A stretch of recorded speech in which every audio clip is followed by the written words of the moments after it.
can only imagine what it will be like when I walk. Welcome to Just Today. I am Mike Schutte, the host of Just Today, where we talk about the power of recovery.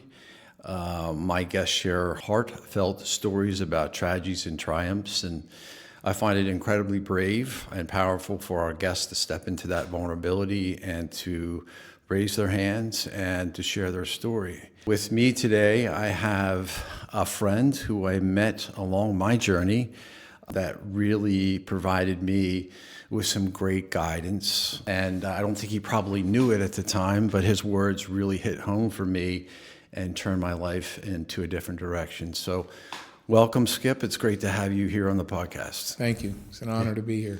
Thanks. Appreciate it. We just played that song. Tell me a little bit about that song and where does that take you? I came into the program as a devout atheist. So when I heard Mercy Me singing that, I was at a youth group. I became a youth leader at a church. Okay. And it just moved me so much that I'm no longer an atheist. I mean, it wasn't because of the song. It happened before that, but that song definitely hit home. Right. Yeah. You know, tell me a little bit about your journey as we've talked a little bit about, we all get to the rooms of recovery differently. Mm-hmm. Why don't you just tell me a little bit about your background? And then the second piece of that is kind of when you had enough of it, and we'll kind of go from there. All right. I started drinking. I remember my very first time that I really drank was at a party. And I was always introverted. So all of a sudden I'm at this party and I always felt out of place around people. I was always kind of a loner, and I had a few beers and I started loosening up and feeling good. And that was my first exposure. So changed my life. I found what was missing. I thought I was born with some missing gene or some chemical in my body that wasn't there. Yeah. And I found it. It was the one that made me whole, and I felt like a man all of a sudden. Yeah. But the problem with that was I drank to oblivion, and I ended up hugging a toilet bowl for the rest of the night. And that was, and I figured I can't be a man until I can hold it down, and so I kept practicing and practicing, and then one day it held down, it stayed, and I thought, now I've arrived, felt whole. Okay. And it expanded from there. I found out that since I was missing that, whatever was in the booze, the alcohol, anytime I needed to get the edge off, all I had to do was have a drink. So I started drinking more and more, and eventually it became that all I needed to do was get up in the morning and take a couple shots and go from there. And then I just paced myself. I never liked to get drunk. I really didn't. I learned my drunk lessons at the very beginning when I was hugging a toilet bowl. Yeah, unfortunately that didn't happen for me. Yeah. Well, anyway, so I would always try and pace myself. That's why I struggled when I first came into AA. I heard everybody say, or it seemed to me that everybody said, "Oh yeah, just drink to get drunk. You just get hammered," Yeah. And that wasn't me. Right. I was a maintenance drinker. I didn't know that's what you called it, but I would get up, and all I needed to do was maintain. When things started calming down, I'd just have another drink and get the edge off, and I was fine. Right. So did you? So I'm assuming that you really didn't get into any trouble. It was just kind of your daily routine then, right? It was a daily routine, but yeah, I went through one marriage and started to go through another marriage. I've been in the back of police cars numerous times, but I was a good salesman. I've been a salesman since I was 11 years old, and every time they would handcuff me in the back of their car and say they were taking me in. I'd talk my way out of it. And somehow, and back in those days, they were a little more lenient. So they would give me a ride home or follow me home, but I always talked my way out of it. I remember one time I got stopped, and it was on Route 66 down in Virginia, and they took me to the weigh-in station. He was going to arrest me, and then he said, "Look, I'll give you a choice. He said, either you're going to jail or you got to call your wife and get her to pick you up." And it took me a little while to make that decision of which way I wanted to go. No. But I ended up having to call her. It was about 2 o'clock in the morning, and she came down and picked me up. And as soon as we got home, I had to turn around and go back and get the car because I worked for a car dealership. and I had to have the car back in the when I went into work in the morning. Wow. Couldn't go without it. So Yeah. So tell me a little bit about, like, was there a time where you just kind of had enough when you're in, and tell me a little bit about that process. Was it going to rehab, or was it getting into AA? Tell me a little bit about that. The end of my drinking, I ended up not being able to talk my way out. Okay. So the cop took me to the police station, and I tried playing with that. He wanted me to blow into this machine, and I didn't refuse it, because I know if I refuse, I lose my license. I lose my license, I lose my job. So I said, okay. I eventually blew into the thing, and I blew a point. It was a .27 or .29, something like that. Oh. Yeah, and he kept me, and I knew it was kind of the end. My wife was already upset with me. This is my second marriage. Yeah. We had 4 or 5, I guess 5 kids at home at the time, and I didn't know till later, but she was packing up ready to leave me by that time that this happened. Well, anyway, they put me in, I was in the Fairfax County Jail, and they threw me in a drunk tank with a bunch of alcoholics. And I'm looking at these guys, I'm thinking, man, why did they put me in here with these people? And I sat next to the corner, kind of trying to be away from everybody. There was a guy laying in the center, and he's kind of puking in the center. And I'm thinking, oh man, I'm in the wrong spot. But they let me make phone calls. They had a payphone on the wall right outside the bars, so I could reach through the cell and take the thing off and talk on the phone. And the sheriff told me I could make as many calls as I want all night long. I could bother anybody I wanted to, as long as I called collect. And anyway, so I called my wife, and every 5 minutes or 10 minutes I'd call her up and crying, oh, I'm not going to do it ever again. This time I really mean it. I know I promised. I made promises all the time. But this time, inside, I knew I was never going to have a drink again. Wow. I really did. I had hit my bottom at that time. I said no, because by the time morning came around, I was looking in everybody's eyes, and they were looking back at me, and I realized that they were looking at me with the same eyes I was looking at them. Yeah. So they let us out about 6 o'clock in the morning, 5:30, something like that. So I took a cab back to my car, and I promised I'd never drink again. I knew I'd never drink again. As soon as I got in the car, I reached behind the seat, pulled out a beer, and I was off to the races again. I couldn't stop. I really wanted to, but and I got home. I drove my car home, and my wife saw me, and I guess by that time I had made her feel kind of bad, and she was feeling sorry for me. So she comes up and gives me a hug, and when she hugs me, she backs up and she says, "You've been drinking again." And I said, "Honey, I can't stop." Yeah.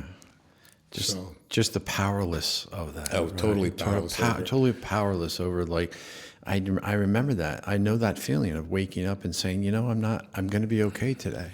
Mm-hmm. By like 4:30, 5 o'clock, it was just that repeating. I, grabbed a drink and I was off. You know what I mean? It's just so many broken promises to myself. Yeah. And just that powerlessness over that, Well, I knew, to be honest, shot of a doubt, I wasn't going to drink, but the very first thing I did was drink. Right. And I called my buddy. My best friend's name was Crazy Ken, and he didn't get that name because he was a nice, professional human being. Okay. Crazy Ken was a pretty crazy guy. And, and he was with me when I got arrested. Okay. But of course, he wasn't driving, so he didn't have to worry about anything. So I called him up and told him what had happened and how I was drinking again. And he said, "You need to go to AA." He said, "I want you." And when Crazy Ken told you to do something, you just did it. Right. So I met up with him. He gave me a brochure on AA. It was it's called the Where and When down there. So it's when the meetings were and where they were. I read it and I picked one out to go to. Mm-hmm. So I picked one out on a Sunday morning, 7:30 in the morning, and I figured no good alcoholic's going to be up at 7:30 in the morning on a Sunday, especially after it snowed 4 inches the night before. Mm-hmm. And I picked that out. I went to that meeting, and that was the beginning. I never did go to a rehab or a detox. I actually detoxed in the rooms of AA, and it's not something I recommend for anybody to do. It can kill you. I've known a lot of people that have died detoxing themselves. Yeah. The guy that gave me my big book was a graduate of Yale with honors. Brilliant guy, real nice guy. And he had been around AA for 20 years when I met him. He could never get sober.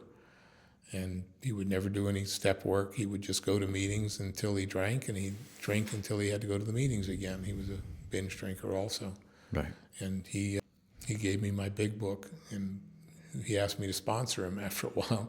And I told him about the steps. He refused, and I normally will not sponsor anybody, but he had some other issues as well. Okay. And I told him I'd work with him, and he said, all right, here's the deal. I promise I'll give you my word that I will not drink without calling you first.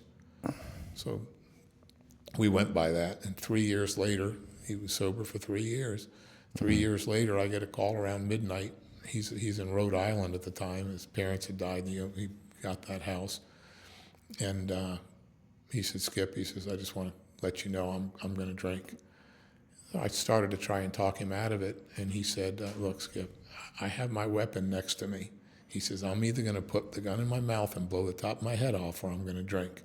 He said, I bought a gallon of scotch today. And he was serious. I knew there was no, and I didn't know where he was, and he wasn't going to tell me.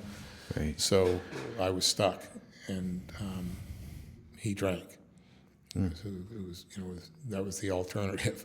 Yeah. And after he drank for about 3 weeks straight, and then he calls me up and he says he's ready to quit. So I said, great, I'm going to get you into the VA hospital. And he said, no, I'm not going anywhere. He says, I've detoxed myself hundreds of times. He said, thousands of times, I guess. And he said, I'm just going to detox myself again. I said, John, you're getting old. I said, well, that's not the right thing to do. I said, you can die. No, I know exactly what I'm doing. I said, John, your girlfriend's going to come over there and find you dead one day. You keep doing this.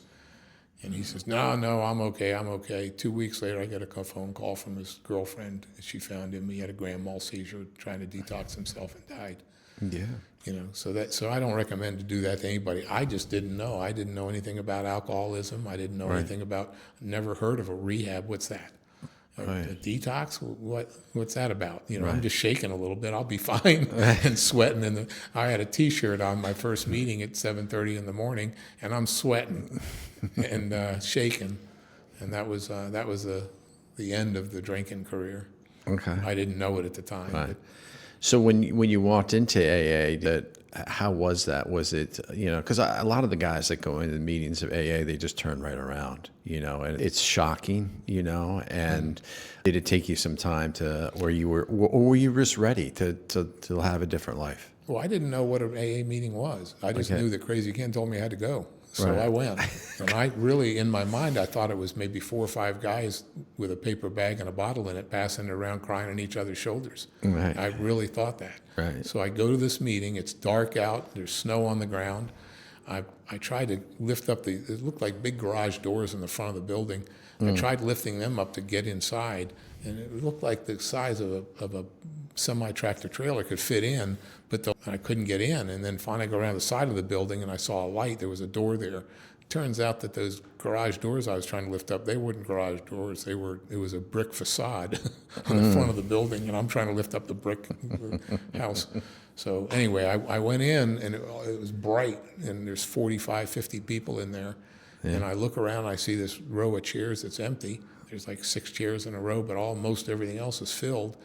And there's smoke. There's 3 foot of smoke along the ceiling. They had a fan at the other end of the building, and the fan was drawing it out, so you could actually see the smoke billowing along the ceiling.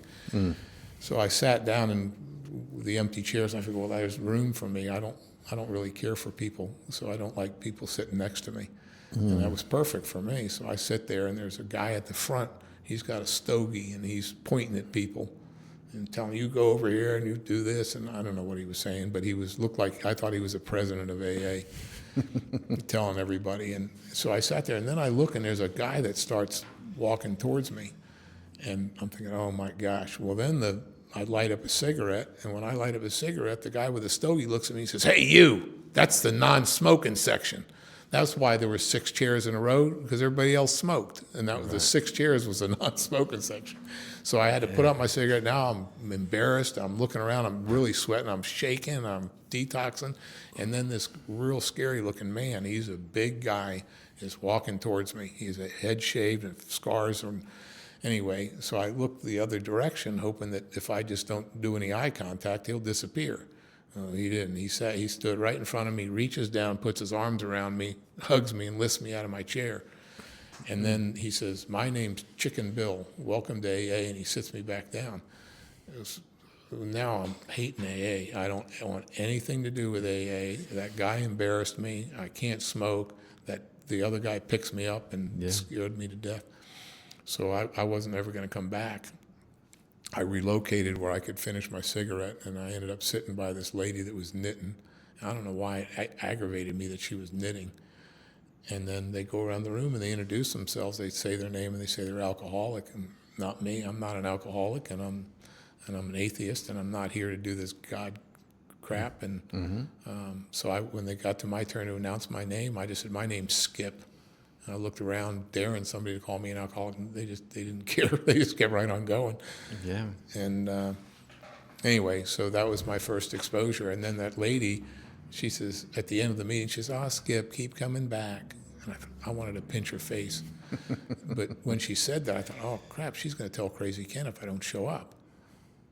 So I showed up the next day, and I just every day coming back thinking that he didn't know what meeting I was going to. And so, I couldn't think straight. Right. Yeah. And that guy called Chicken Bill, he wasn't afraid of anything. That's not why he got his handle Chicken Bill. He wanted to open up a fried chicken restaurant. So he'd talk about it in the meetings. They called him Chicken Bill. He was a Navy SEAL. This guy he's a good guy. Chicken Bill, Chicken Bill, yeah. Chicken Bill. Everybody had a handle back in those days. Yeah. So. Yeah. Well, you stuck with it, Yeah, what I mean? did. You stuck with it. One of the things that, when we met, and, years ago now, when I was in recovery, you came in to speak, and you had this great way of talking about some of the history of AA and then just going through the steps. And I think, I think people overcomplicate these steps at times. They really do. Do you know what I mean? And when you said it to me, like I kind of started our conversation, there was a light bulb that kind of clicked for me. And then I just kind of continued in my recovery and in AA, but it definitely put me into that right direction. And where and the funny thing, I won't say so much funny, but is that when I was going through my recovery, I would go to AA. And, I wasn't the guy that was doing really any of the work. I just told you that I was doing it. And a lot of people. The crazy thing about it is really when I sat down and, worked with my sponsor, actually Marlon, I actually did the work. You know what I mean? And that light bulb, went off. So if you could just, it would be great just to tell us a little bit about kind of the history of AA and the steps and how, kind of what you talked to us about in recovery years ago. Would you mind stepping I'd love into to. that? Okay. Actually, it's a little history of me so that I get into that history. Is I had heard in AA from people that you always had to do the previous step before you did the next step. Well, me being an atheist and me not believing I'm an alcoholic, those first three steps are really troublesome. And I've found that it's troublesome for a lot of people that end up trying to get in recovery. So we don't believe we're alcoholics or drug addicts. We don't believe in some higher power. And then how do you turn your will and your life over to something that doesn't exist? So I struggled with those. And then we had a guy in our meeting that would talk about the four-step. He was a real handsome, big, strapping Native American, and the old-timers would send the newcomers to him to talk about the four-step because he was supposed to know about it. So I would go to him and ask questions. Well, he would share at the meetings, and when he shared at the meetings about when he did his four-step, he sounded like it was absolutely horrible to do. He said one night he was sitting, doing his four-step, he's sitting out in his living room, and he ended up having a shotgun in his mouth and a toe on the trigger. That he had to look so deep down inside that it was horrible stuff he had to look at. And I said, there's no way in the world I'm going to do a four-step if it's got to be like that. And what I've come to learn is a lot of people in AA, they don't know how to do a four-step like he didn't. He really didn't know, and he didn't know he didn't know. Right. So my first sponsor didn't know, and I didn't know he didn't know, and he didn't know he didn't know, so we didn't know together. And he did the best he could to guide me through the steps. But and the hole that I had when I came in AA was this big. It went down about this big when I worked with him. So it wasn't until years later that I met my sponsor that knew, and I knew he knew, and he knew he knew, and he guided me through the steps. And he guided me through exactly the way his sponsor did with him, and his sponsor's sponsor, and his sponsor's sponsor, and it went up the line. And they have an interpretation of the Big Book, and it's not the only interpretation. There's many interpretations of that book that work. So I don't, if you did it some other way, but you did it out of the Big Book, it works.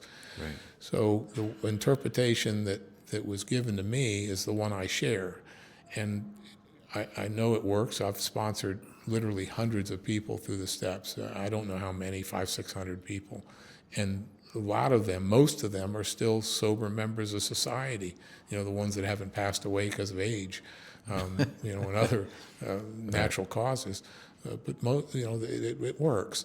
So I studied the book. I studied a little history of AA, and my sponsor guided me through. And what I found out is before AA started, there was a man by the name of Roland Hazard. And Roland was one of the wealthiest people in the world. He was like the Bill Gates of that era. And he was a binge drinker. So he was an alcoholic. And I figured when I knew I wasn't an alcoholic, binge drinkers I knew were alcoholics. They couldn't handle it.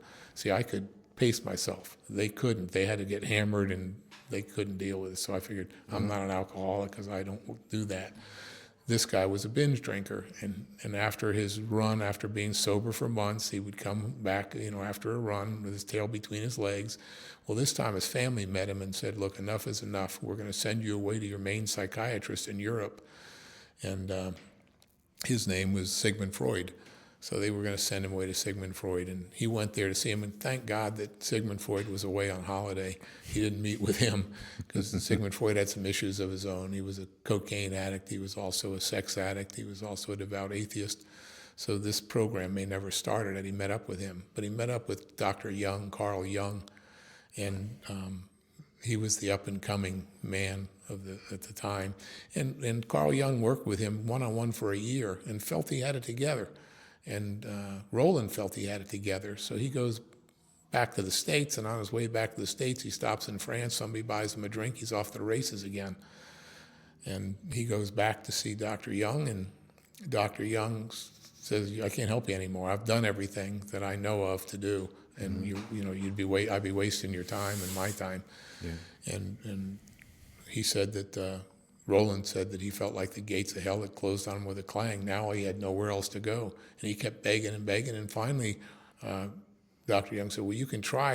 I don't know if it's going to work, but you can try this group back in the States called the Oxford Group." So they were a fundamental Christian organization. Might be able to help me. He says, "Well, I already believe in God. What do I need that for?" He says, "Yeah, but you didn't have that necessary, vital spiritual experience." So he says, he had heard that well, how's that going to help me? He says, well, he had heard that there were people that joined that group that practiced their 6 principles and 4 absolutes that they offer, and some of them were miraculously healed from fatal illnesses that they had. And I don't know what fatal illnesses they had, but neither did Roland, but he said, well, I got nowhere else to go, I'll give it a try. Mm-hmm. So he came back to the States, and he tried those 4 absolutes and 6 principles, and he had a spiritual experience, and the obsession to drink was lifted. So these, that's why I say these first 3 steps are not important right now. They are important in the long run, but if you converted those principles and absolutes into the steps, they'd be steps 4 through 11. Mm. And then when Bill and Dr. Bob spoke, that would be step 12. So now they have 4 through 12. Those first 3 steps really didn't exist. They didn't exist till later. And when we read the book, like the chapter of the agnostic, the first, on page 44, it says that over half of us were atheist or agnostic. So I thought I was different. I'm not different. I'm like one half of you, and everybody else is like the other half. Mm-hmm. So, it was the half of us were that way. And then it also says that we were, a lot of us didn't think we were alcoholics. So again, I'm not unusual. It's like everybody else. So that's the way the people that wrote the instructions, that was what they believed. And then on page 45 in We Agnostics, it says lack of power. That was our dilemma. We had to find a power by which we could live, obviously, but where and how are we to find that power? Well, that's exactly what this book is about. Its main object is to enable you to find that power which will solve your problem. So by doing the step work enables you to find the power. So you don't find the power first, you find the power by afterwards, by doing the work. Right. And that's what I did. And today the most important thing I have in my life is my God consciousness. And that's a real big deal for a guy like me to say. Right. And so I found that power, and my whole life has changed as a result of that. And it's a direct result of doing the work. I even sponsored a pastor that didn't have any addictions at all. He came to me and he saw such a change in his congregation. We used to have a big book step study meeting at his church. So his congregation would come to it from time to time, and then they started coming, they started doing the work. And he had tried to help these people for years and wasn't able to get them any help. And then all of a sudden they're sober members of society and of his church. Right. And when that happened, he says, I just have to see what's going on. Would you take me through the steps? He said, I don't have any addictions or anything. Would you mind? I said, no, I'll do it. He had 2 5-subject notebooks filled with his 4-step. He did it just like everybody else. He followed the same discipline that I have anybody follow. They've got to call me every day at the same time. They've got to write an hour a day. He did it all. And he said that when he was finished, that his relationship with God was improved. He had an improved relationship. And he's the pastor of the church. He ended up this year, he was the speaker at the national convention international convention up in Canada. He was the spiritual advisor, I guess I would call him. So that was pretty cool. That is cool. Yeah, but I've seen so many lives change as a result of that. So I tell the people I work with, if they don't believe in some higher power or God or whatever they want to call it, don't worry about it. If they're not sure they're alcoholic addict, don't worry about it. If they don't know what God's will is for them, which you hear in the meetings all the time, people raise their hand and say, I don't know what God's will is for me, or I keep turning my will over and taking it back. Don't worry about it. You'll figure that out later. It doesn't even tell us in the big book what God's will is for us until the 10th step anyway. So if it doesn't tell us to the 10th step, we don't need to know till the 10th step. Right. So we go through the steps. I take them through the steps, and they find their own conclusions. I found out the first 3 steps are conclusions and a decision that you'll come to as a result of doing the rest of the work. And it's a beautiful thing. It works. Right. Yeah. So anyway, but the 4th step is what really scares most people, and that's the one I emphasize more on. But it's not a 4-step program. It's 12-step. So the 4 steps important, very important. And they don't ask you. They beg of you. And how it works is we beg of you to be fearless and thorough from the very start. Mm-hmm. So the way we do it, you can't help but to be fearless and thorough from the very start. When I give directions, I only give a bite at a time. You're going to eat an elephant 1 bite at a time, but you're not even going to know it's an elephant until you finish it. So that's the way I sponsor people, and that's the way we take them through the steps. When we get to the 4th step, I just give them a small section. And the first part usually deals, resentment is the number 1 offender. It destroys more alcoholics than anything else. So it gives an example on how to do the 4th step in the book. The example's horrible, and we follow the 3 columns, but the way they write it out, we don't quite do it that way, because it would make the 4th column harder if we did it exactly the way they do it. Mm-hmm. So it's pretty easy. It's who am I resentful at? So I'm resentful at Joe, and then we put the cause because he lied to me. And then what's effects? And according to the book, there's 6 effects, 6 possible effects. Self-esteem with fear bracketed, security, personal relations, sex relations, ambition, and pocketbook. So we put what was affected. So I'm resentful of Joe because he lied to me. It affected my self-esteem, fear, personal relations, and security. So I'm done with that one. Now I go to the next one. I'm also resentful of Joe because he stole from me. Well, that affected my self-esteem, fear, personal relations, not sex relations, but also pocketbook in that case because he stole something. So I write those down, and I just do until I'm done with Joe, and then I go to the next name in my book because that's my inventory. I do a commercial inventory first, write down every name of every person I've ever come in contact with that comes to me after saying the 3rd step prayer. Always say the 3rd step prayer first. So once I get all the resentments down, then we look at it from an entirely different angle, and that's where most of the people in AA fall short because they don't realize that there's a 4th column, and because it's not in the picture. And I'm the type guy that only reads pictures. So I saw 3 columns, and I figured there's only 3, but there's really 4. You got to turn the page, and then it tells about the fourth column. And we look at it from an entirely different angle, taking the person out of it. So it's no longer about Joe lying to me. I'd be upset if anybody lied to me. It just happens to be Joe, who I wrote about. And so now I look at it from an entirely different angle, and there's 4 questions that we ask in conjunction to each resentment. And it helps to understand what a resentment is. I had to look up that word, resentment. It's any reoccurring ill feeling. So it's not just the big resentments. Maybe you were raped as a child. Maybe your best friend got his head blown off in a foxhole while he was sitting next to you. Maybe your mother got murdered. Those are all legitimate resentments, and those are the biggies. But it could be just simple as some kids made fun of you. If you had that ill feeling and that came to you after saying the 3rd step prayer, you got to write it down. Yeah. God gave it to you for a reason. So anyway, so now we look at it from an entirely different angle, taking that person out of it, and we ask 4 questions in conjunction to each resentment. Where was I selfish?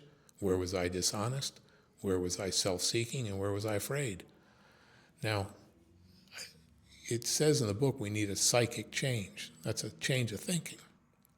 So I'm not used to thinking this way, and I struggled with that. I really did when it came to doing the 4th column, because I couldn't figure out how I could be selfish if somebody lies to me. How am I being selfish? That doesn't make sense. But it does when I got the explanation from my sponsor. When you want something or don't want something, who are you thinking about? Myself, right. I'm thinking about me.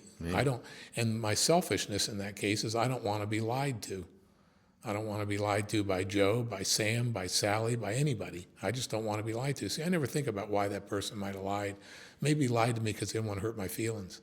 Maybe he lied to me because he's protecting himself or protecting somebody I know.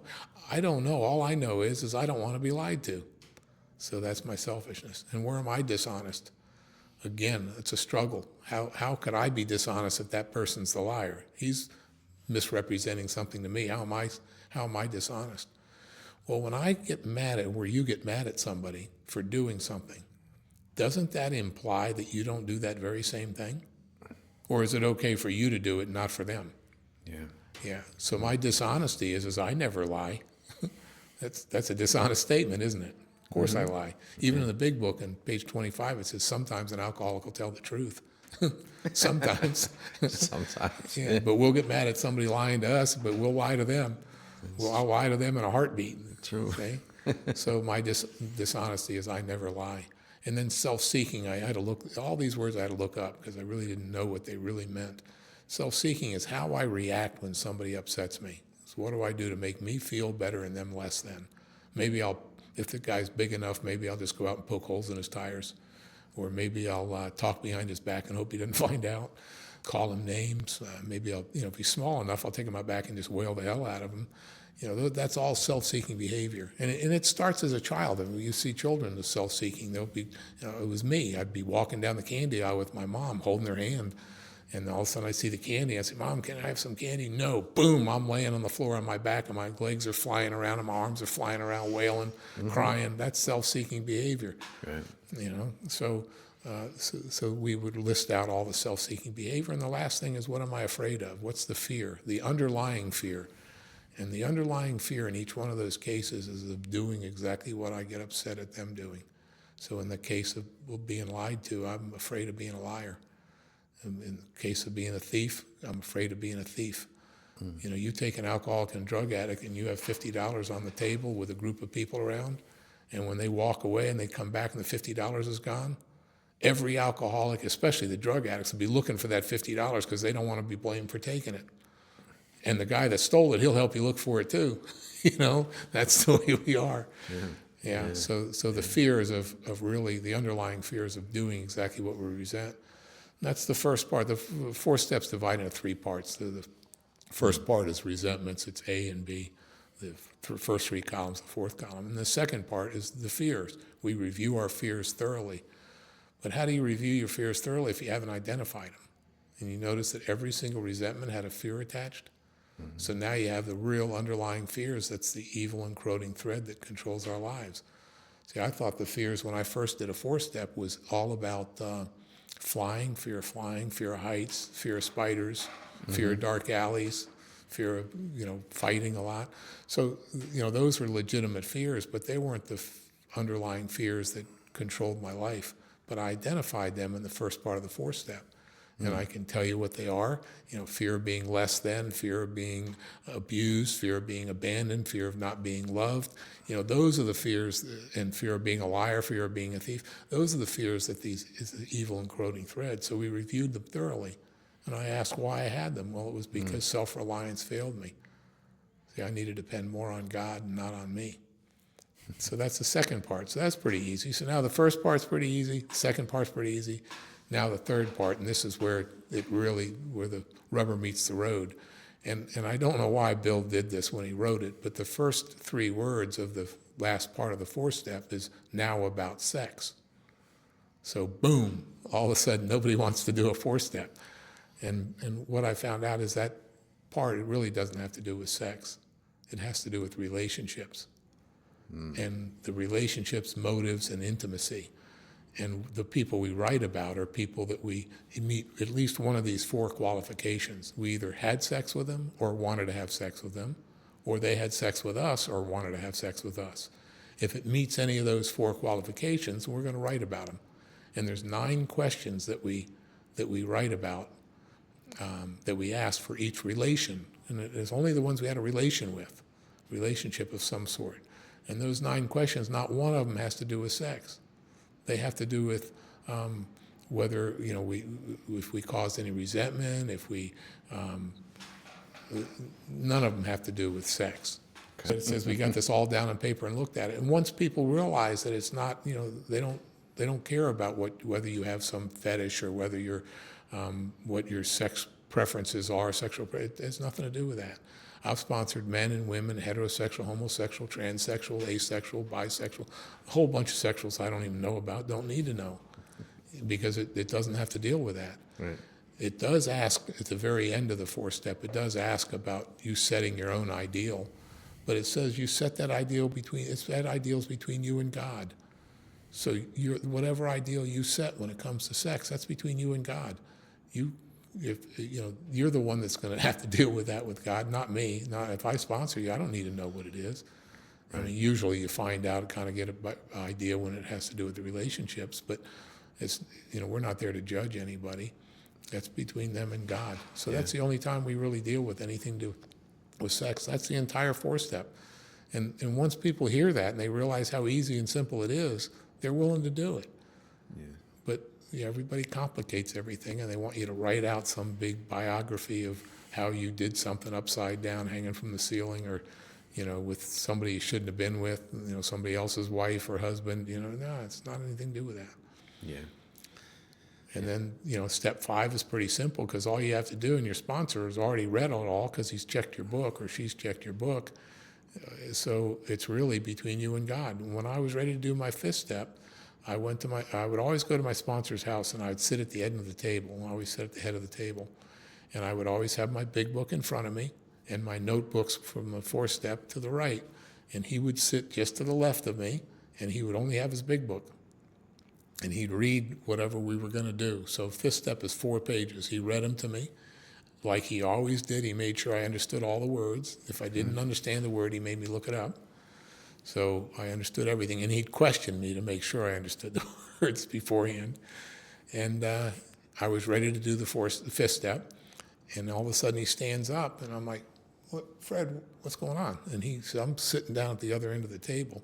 He says, this chair is reserved for God. He turned the chair towards me. So I was reading my 5th step to God. See, it says we admitted to God. He's the most important one there. To ourselves, that's the second most important. And to another human being, that's the least important. Mm. And he was the other human being, and he says, Skip, I'm just an honored witness between you and God. And that's why when he started dozing off, I thought he was dozing off. He'd nod off every once in a while. It was because he heard so many of these things. And he was just witnessing between me reading it to God. And that's what I did.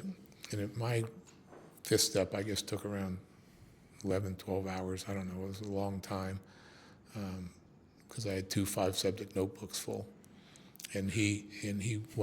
Once I saw him doing that, kind of nodding off at the end, I copped a resentment against him. I should have put it in my book. But anyway, then he gets up and there's a big room like this that it was his apartment that he lived in, and he goes to the living room section, which he can still see me because there's no wall in between, and he turns on the TV and he starts watching sports, but no sound. But he sits there watching that so he can still hear me, and I know he's paying attention because he corrects me every once in a while. And then when he got tired of that, then he brings out his ironing board, and he does his ironing while he's watching sports, while he's listening to me. And then he decides to have a cigarette, and he won't smoke inside, so he goes out on the balcony, out on the patio.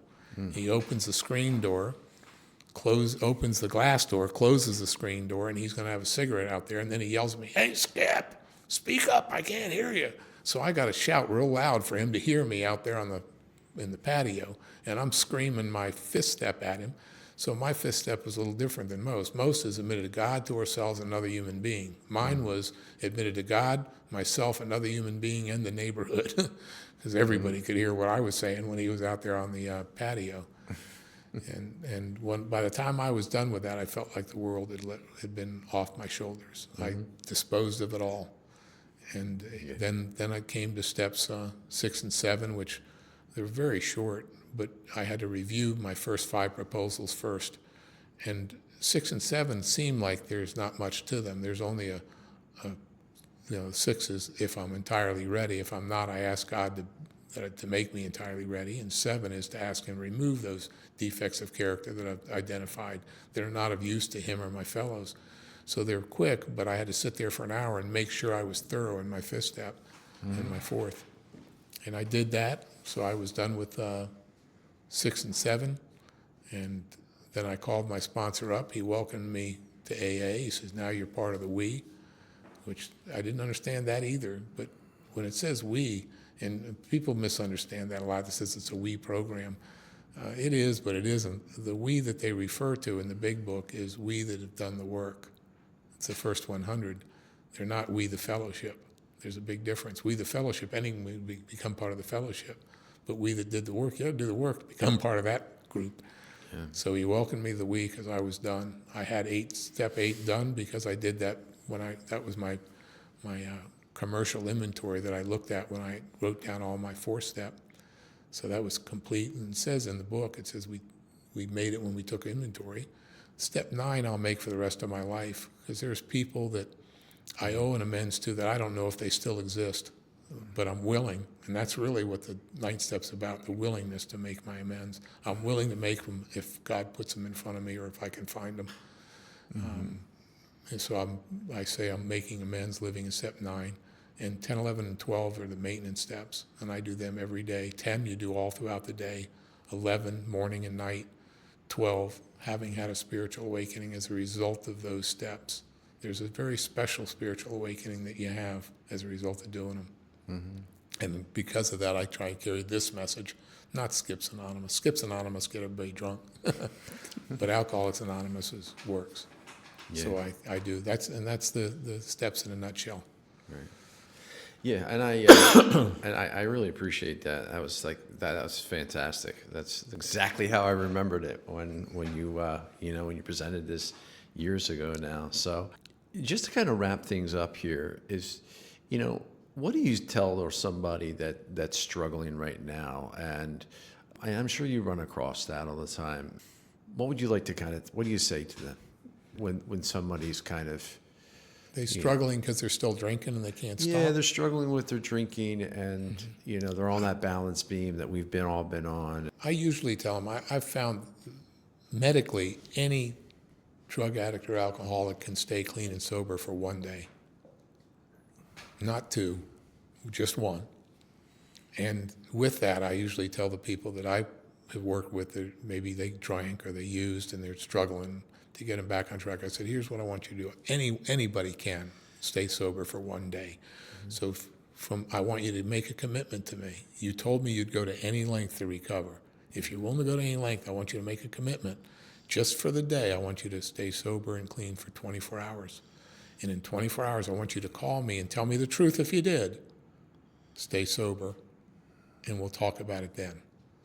And then they call me the next day, and most of the time they'll tell me they're able to stay sober. I said, because I'm not asking you to do 2 days, I'm only asking you to do one.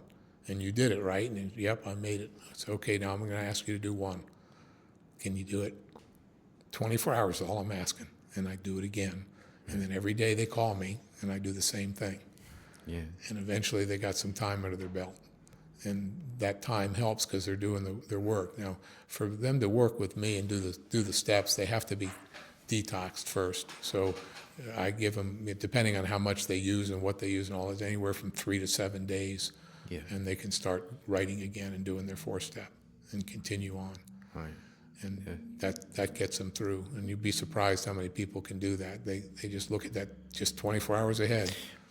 No, it's how I live today too. It's a very simple process. It's just nothing's guaranteed tomorrow, and it's literally just one day at a time. That 24 hours that I get, and the thing that I think about with some of that, along those 24 hours, you stream those 24 hours together. As my sponsor always says, if you don't drink, your life is going to get better. And I remember at the beginning of those, I was like, what are you talking about? You know what I mean? But as I continued to get years, right, as I kept filling up these buckets of good things. And that's what's so really amazing about my recovery today is those buckets. And that bucket is, moving, in such a great direction that I don't want to mess that balance up any longer, right? So Yeah, the big it book is says that that 24 your best day. that 24 hours. It's changed my life, and it's not just for me. It's about my recovery, but I don't know if you can relate. I have forward thinking. I'm always thinking about what's ahead of me. And I literally have to stop myself at least 3 or 4 times a day and say, just stay into the day.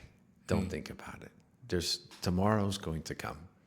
So I really appreciate you coming out, Skip. It's awesome to see you. Pleasure. And thanks for carrying the message today. And I'm sure we'll be in touch. And I really am very thankful that you came in my life and appreciate it. Thank you. I'm honored. Thanks. I just want to tell you one story, quick one. Okay. When we were at the place that we went at Seabrook, the last time that I was there, the time before last, a young man came up to me and he said, "You're Skip, right?" And after he heard me share it and all, I said, "Yes." He said, "My mother came here 4 years ago and heard you speak. And she said, if you're here while I'm here, to come up and thank you." Yeah, She just celebrated 4 years that's at great. that time, and it was 4 years, and she had heard my message, and it's not my message, it's the message of recovery.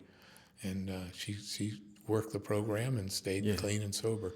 So but I get to see these miracles all the time. It's amazing. I'm one of them. I mean, I really am. It's just a miracle that I'm sitting here and have an opportunity to, continue to carry my message. Amen. So yeah, it is. It's been such God's grace for sure. So Absolutely. well, thanks again. Appreciate it. Thank you. All right.